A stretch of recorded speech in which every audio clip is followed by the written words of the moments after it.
I was sitting at my favorite coffee shop, trying and failing to be productive. I had just gotten off the phone with my sister, and I wanted to write a short story, but nothing was coming out on the page. The day until that point had been a struggle. I was supposed to meet a friend at this coffee shop, but he canceled on me at the last minute. The atmosphere was loud. The sounds of drinks being made and the chatter of new and old friends gathered around cramped tables filled the space. The baristas rushed back and forth, calling out the names of the lucky customers whose drinks were ready. I liked this sound. It was noise, but a pleasant noise, a hum that meshed seamlessly with the beat of the background music. And I liked being around other people. The sound distracted me from my day, distracted me from how I was feeling. So much so that I forgot all about how, when I woke this morning, I immediately felt a sadness wash over me. A sadness that had landed on me, roosted and made a nest on me every single morning and stuck with me through each day. It wasn't enough to make me cry or even to be overtaken by the sadness, but just enough that I could feel the weight of it. No matter what I was doing, I could feel its constant little pecks. The AC blasted on above me, and a chill went through me. The sensation of frigid air touching my skin was enough to snap me out of my thoughts and bring me back to reality. I reached for my sweater and wrapped it around me. As I began to get more in tune with my body, I realized I needed the bathroom. I stood up, grabbed my important belongings, but left a few things to save my spot at the table. I walked out the back door to the alleyway that led to the public restrooms that a few businesses shared.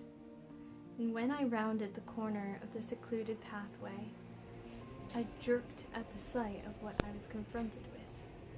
I stared at a man who was facing away from me, hunched over in an unnatural position, as if he were in excruciating pain, his left arm bracing against the wall, his right hand cradling his face. And what struck me most of all, and immediately, was the sound of his pain-ridden, choked sobs. It was the sound of a man crying uninhibitedly, the way a man would cry when he knew he was alone. I was so disturbed and shaken by the sight and sound that I simply froze in shock. I'd never witnessed a full-grown man cry before. It almost felt surreal. It was only a few seconds, but felt longer. Finally, as my thoughts began to gather, and the most prevalent was, "Turn around, leave now," the man sensed my presence and turned to face me. We locked eyes. Mine, wide with shock and fear, knowing I had caught him in his most vulnerable moment. His, red and pain-ridden and tired. His face looked so tired from the pain that he didn't seem to have any energy left to react to our situation. He looked so broken, more broken than I had ever seen another human being, and it shook me to the core. But my response to fear is to freeze, so there I was, frozen. I managed to say, "I'm sorry, I was just trying to find the bathroom." "It's okay," he said gently, his voice sounding exhausted and hoarse from crying. Slowly, he slid down the wall until he was sitting on the cement with his knees up at his chest, his back against the wall. He looked down at his hands, ignoring me again, his expression numb, tears still silently streaming down his cheeks and wetting the stubble on his face. For some reason, I could not leave him, despite my brain telling me, "Leave, walk away." My heart hurt for him. The most primal part of the humanity within me was now fully awake. Something inside me told me I couldn't desert another human who was suffering like this. So I stood there for a few moments more, just staring at him, and him ignoring me. I studied him. He was twice my age at least. He looked to be in his early 40s. He looked put together, like a successful business person, his hair and stubble well maintained, in a fitted black t-shirt. The fact that his physical appearance was so put together only added to the shock. He was crying like a man whose life had just fallen apart. He looked like he had given up on life itself, like he was unable to live another day. It was like he spent the last many years painstakingly keeping up the facade of a perfect life, and today was the day it all crashed down.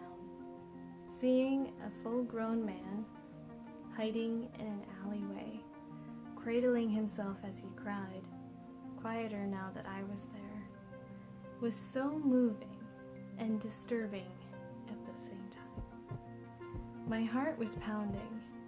Hesitantly, I moved closer to him. I took a few slow steps until I was beside him. He still didn't acknowledge me. I slid down the wall. I was sitting beside him now. I sat with him like this for a few minutes, my hands in my lap, our shoulders close enough that they could touch if one of us leaned over. His head was buried in his knees, his arms wrapped on either side of his head. I could see his back heaving with his shuddered breaths. I could tell he was holding back, trying to be quiet now that I was there. I didn't know whether or not he wanted me to be there. I didn't really care. I saw someone who was broken, and I would not leave them.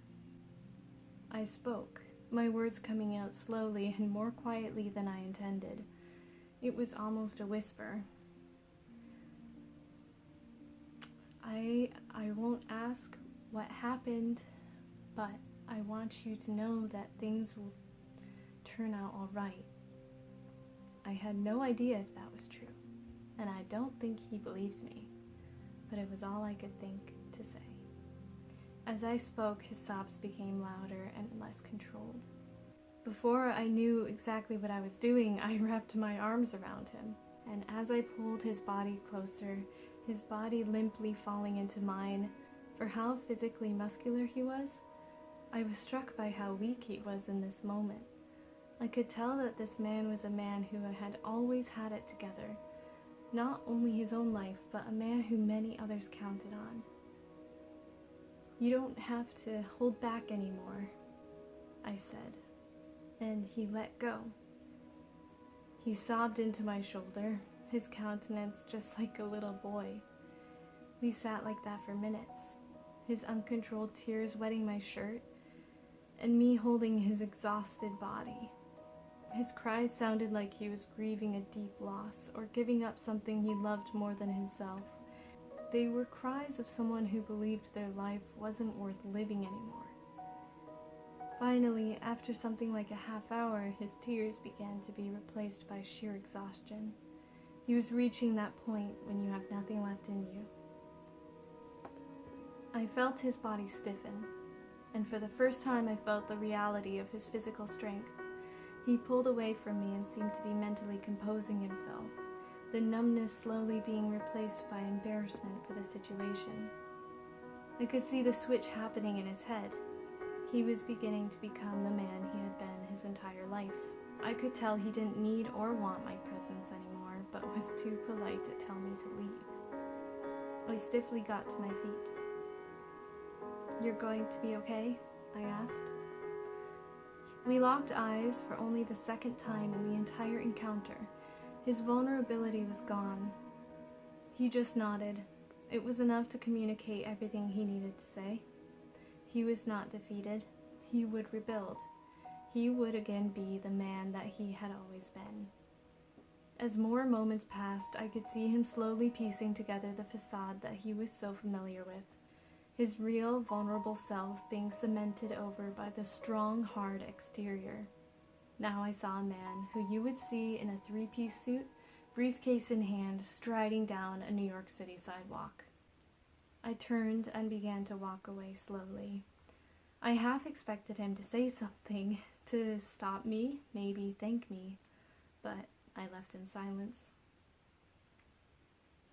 That encounter stuck with me for many months. I thought about him, wondering where he was now, if he was okay, wondering if I did the right thing.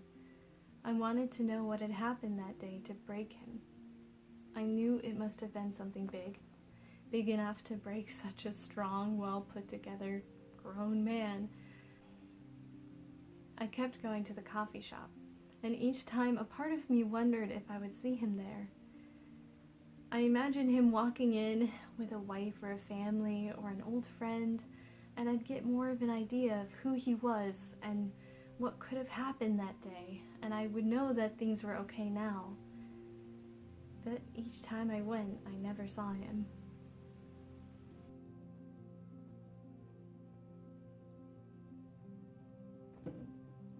Six months later, on an early gray morning, I was sitting in my favorite spot at my favorite coffee shop, lost in a short story I was writing on my laptop.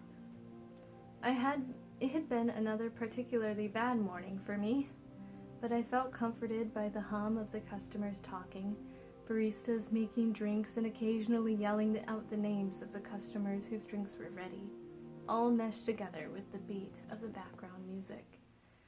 The door opened and I glanced up. In strided a man in a black three-piece suit. It was him. He moved briskly and smoothly towards the front and ordered a drink. And as he waited, he pulled out his phone and seemed to get into a business discussion with the person on the other side of the call. His tone was confident, stern, controlled, and charismatic. He had the power. He had the upper hand in any interaction with other people. As I watched him, I tried to figure out if he looked happy, if he was doing better, but I could see nothing. All I saw was a calculated and well-maintained, intimidating exterior. His name was called, but I didn't hear what it was. He grabbed his coffee and turned to walk out the door, seemingly in a rush, still in a debate on the phone. As he glided past me, his eyes glanced at me. Recognition swept over his face, mixed with surprise. An understanding was shared between us, and we both smiled small smiles. Then he walked out the door and was gone.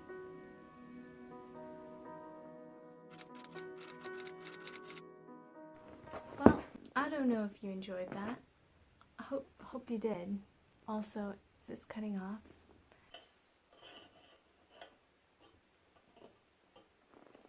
Well, that was this is going to be the first time that I've ever read one of my short stories out loud.